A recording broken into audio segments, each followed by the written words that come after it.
The Democratic Alliance says it will meet with the Independent Electoral Commission and the police to hand over evidence that the ANC orchestrated the recent violent protests across the country. Party leader Mmusi Maimane says DA-run municipalities have been a target for the ruling party. Over the last few weeks, several townships in Gauteng and the Western Cape have experienced violent protests. Let's take a look. I'll present this before the IEC, I'll present this before the SABC. That's why I'm requesting that this meeting be urgent. Here's our next problem. In what universe can a president arrive in a community and mobilize against the government he leads? It is completely anomalous. He didn't go there as president of the republic because he didn't offer any leadership. He didn't offer the constitutional powers that are given to him to ensure that the interests of the citizens are advanced. He went there as an ANC person because this is how the model works. You instigate protests, you call ANC people to come and receive the memorandum, and then they are seen as people who stand on behalf of the people. And the president is sponsoring these actions. So ultimately, I will be presenting all of this evidence even before the National Police Commissioner. As you know, we have been working with many of these councillors and the recordings are there and the information is there. And also, we will present the evidence further, as Joburg will do, on all the people who are looted in the 1 billion rands Alex Renewal Project. So it's not, as I stated earlier, if the 10 worst performing municipalities are ANC-led, why are there no protests there? Why? If they were genuine about service delivery, and independently a report comes out to say these are the worst municipalities, why are there no protests? These are sponsored protests. He even goes to the West Rand to lie to the people to say they are doing a brilliant job there. It's nonsense. What's a president who is now championing unconstitutional behavior? But like without risk is a Sunday, so I guess I could say this. You do in fact reap what you sow. You sow anarchy in a country, you will reap a whirlwind. The ANC must learn this lesson. We don't want a society upon which lives will be lost in preparation of elections. It has destroyed Africa, it's destroyed many African democracies, and what the ANC are doing now is playing with fire and sowing seeds that will reap a whirlwind in this country. Just to take that conversation forward, we're joined now in the studio by the ANC national spokesperson, Pule Mabe, to respond to the DA's allegations. Quite a few accusations that he's making there, that the president is acting unconstitutionally with regard to that when he went to Alex to go and address the crowds, where there was a bit of misunderstanding about whether he was there as the president of the country or the president of the ANC, but also that the ANC is behind these protests that we're seeing, especially last week, all over the country, protests coming up. But also they're approaching the IEC in relation to some activities by your Secretary General over the weekend. What is the ANC's response to all of these accusations? Well, these are really baseless accusations. The ANC is a very responsible and accountable organization. When there was a problem in Alexander, the president of the African National Congress, who's also the president of the Republic, President Cyril Ramaphosa, who's the face and leader of our organization, went to Alex to meet with the community there to understand their problems and be able to pronounce on the immediate steps that our organization, working together with structures of government, will be taking. We have never, as an organization, went out to shift the blame. Actually, this cheap and childish politicking by the Democratic Alliance, including some of the very unfortunate statements made by their leader, really project and reflect how much unprepared they are to govern and take charge of these big metros where they've contested. It is important that we encourage political parties not to enter into unholy alliances. I mean, the DA has got an unholy alliance with the economic freedom fighters in Johannesburg and in Tshwane. And you see what has happened there.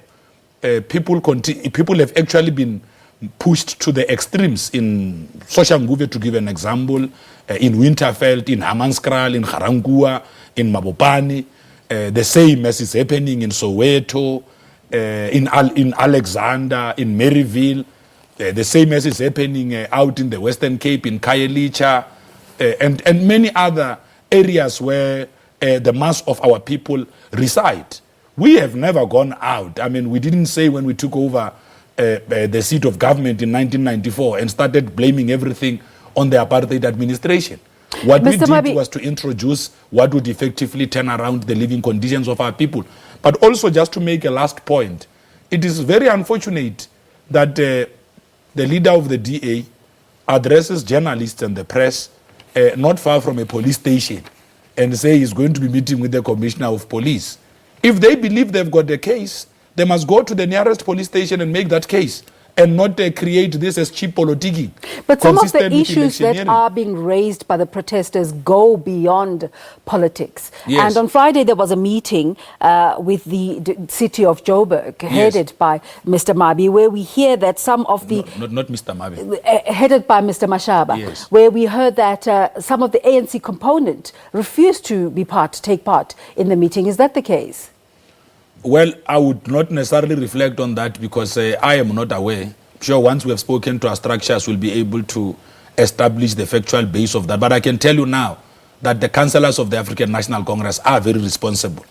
That is why when there was a turmoil and protest in Alexander, it was structures of the ANC that took charge and ensured that ultimately people are lended an ear, so that working with them, we could be able to find a solution.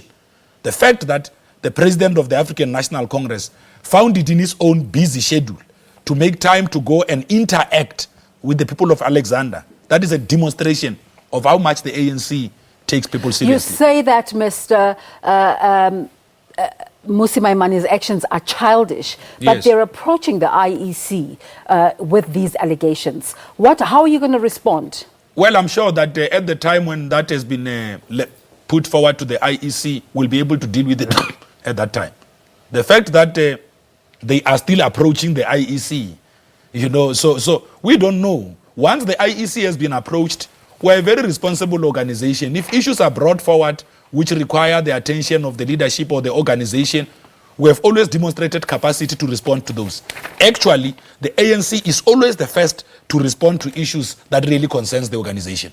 So clarify for us, did the president go to Alexandra as the president of the country or as the president of the ANC? You must appreciate that the president of the ANC is also the president of the Republic. The event in Alexandra was an event organized by the African National Congress, which had gone out to mobilize communities. The president of the ANC is all over the country now. You will understand that the season we are in now is also an electioneering season, where there are hotspots and we pick up issues. I mean, our own electioneering machinery is able to say Alexander is a hotspot.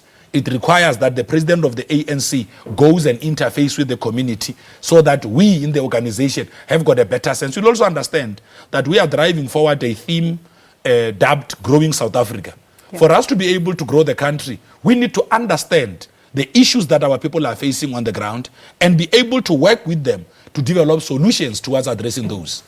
We have, on another unrelated matter, we have a clip to play that we're going to have a conversation about in a moment. Let's just take a listen. I must donate.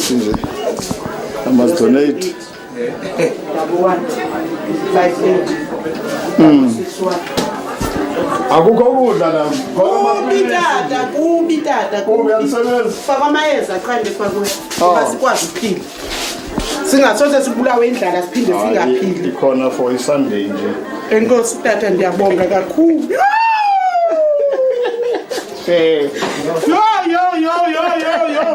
uANC hayi asoze ndohlukane naye yini Thixo. Mr. Mabe, the SG has been in the headlines in the past week alone for 3 unrelated issues. One, his supporters threatening to burn books. Now he's giving money on an election campaign, and that creates questions. And yesterday, the ANC Veterans League sent out a statement saying that his actions are not the core of what the ANC is supposed, the ANC's core values and beliefs, in terms of what he said to a voter in Philippi, saying, "Ninga voteli la belungu." What are we supposed to understand are the reasons why Mr. Magashule continues to engage in these activities that are seen to be un-ANC-like and that create such conversation? Well, you'll appreciate that the Veterans League is a structure of the African National Congress. There are sufficient platforms within the organization to be able to deal with issues when they arise. They say they are outraged. That's why I'm saying that if there is an issue raised, the structure of the ANC would have raised it internally with the relevant bodies within the organization. And I can tell you now that... I hear what you're saying, but there still needs to be some response. Can I make my point? Absolutely. Yes, because while I'm trying to get to that point, because the most important issue is that if they have raised a concern, which is what I wanted to address, the concern will be addressed well within structures of the organization. The clip you have shown now is a reflection of the realities that we come across during campaigning. You are going into people's houses who are without food, where in the household there's probably no one employed, and all of that. But Mr. Mabe, your work is governed by certain norms and standards. Yes. And as a leader, this surely does not bode well. So I'm trying to get there. I'm trying to address the point that in the ANC, we do different things to different people at different times. So what you are seeing us doing sometimes during electioneering, it's things we do all the time. I can tell you now, as a leader of the African National Congress myself, there are young people in my community where I come from out in Palabora whom I've got to take care of their own school fees. Whom That's I've got different to make from sure. An election campaign, no, though. I'm coming compare. to that. But OC, you must appreciate that when you go to people, you are an African yourself. When you go to people who don't have food and you have got a container full of magwinya, are you going to leave? It can be seen as compassion. You're right. Are you going to leave the house and say, hey, I can leave magwinya because utlato. So I'm saying that the point I wanted to make before you interjected was that I am sure that at the right time, the Secretary General of the African National Congress will be accorded a chance and he will be able to take officials and our own structures into confidence on what, because normally what we see in a video clip, we see what looks like the last lap of the action. When you really go in, you could even be told that these people don't even have electricity. Their refrigerator was not only empty, the house next door is headed by children. You see, sometimes... So are you saying this is something that's permissible within the ANC? I am not saying that is permissible or not permissible. All I am saying is that an opportunity will be accorded within our own structures. If there is an issue, the Secretary General of the ANC is a very responsible leader of the organization, and he will be able to take the organization into confidence on his own actions. But I can tell you now, knowing the SG, he didn't just act out of compassion. There must have been a compelling case that would have led to him acting like that. We, in the African National Congress, we are a very humane organization. We take care of our people all the time. We don't suspend taking care of people because it's elections. No, we live amongst our people. We know their own sufferings. We understand what goes on. We don't go there, park big cars outside their houses, and when they don't even have fish oil, say, So again, the DA is taking this to the IEC, saying they regard it as vote buying. You don't see it as such?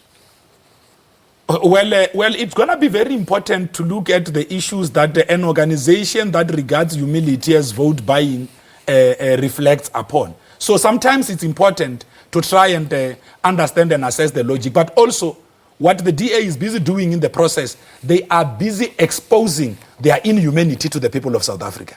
And I'm sure that the people of this country are busy noting that a party that is claiming and wanting to lead them characterizes actions of humility as inhumane, actions of questioning, actions of compassion. Of course, without the benefit of detail, one might not necessarily be able to reflect fully and fairly on this point. We have got a strong elections monitoring team which will be able to advise and brief us on what are the issues contained in whatever they will have brought at them. And I can tell you now, like I've said before, the ANC has got the necessary capacity, will and zest to be able to address all of these issues. What I can assure you is that the ANC will never, during an electioneering period, engage or embark in something that appears illegal or undermines the very code of electioneering that we have been part of championing. I mean, we are a well-matured organization. We have done everything else that we could to make sure that we protect the rights of everyone, including of the Democratic Alliance. That's why we said, on the Alexander issue, we said that Mashaba should find it in himself to actually visit Alexander. We're actually happy that he's finally responding to the call made by the progressive leadership of the ANC. So what's the position of the African National Congress on what the veterans have called inciting voters to exercise their vote in a racist way and is completely unacceptable? That's why I'm saying that they have tabled such with the organization. And as soon as the organization has understood where they come from, and look, is the organization responding to the event? Well, I can tell you now that everything else that gets to be brought up by our own structures gets to be addressed within the relevant platforms in the organization. I hear what you're saying, that it's raised by the structures, but it's also an event that actually took place. What is the ANC's response to it? Do you agree that people should be voting along racist lines? Well, but you know very well that, and I don't think that the Secretary General was implying that people must vote along racist lines. You know very well that this organization, the African National Congress, fought for non-racialism. You know, when we said that we must fight... Which is what the veterans are arguing. When we said that we must fight triple challenges in our society, we said we must fight inequality amongst others. We need to make sure that our people could be able to coexist regardless of whether they are black or white. That's what we fought for. So you're not going to give us your position or your response to what the SG said? That's why I'm saying to you that I do not think that the SG was implying that people should be voting along racial lines. So to make sure that we locate and understand the proper context, all of us are in the same organization. That opportunity will exist. And as soon as context has been established, if there is a need to still come back and file some of these responses with yourselves, we'll do so. What you need to know is that we are not shy in the African National Congress to respond to whatever issues that is filed or brought to our attention. Pule Mabe is the national spokesperson of the African National Congress. Blaine?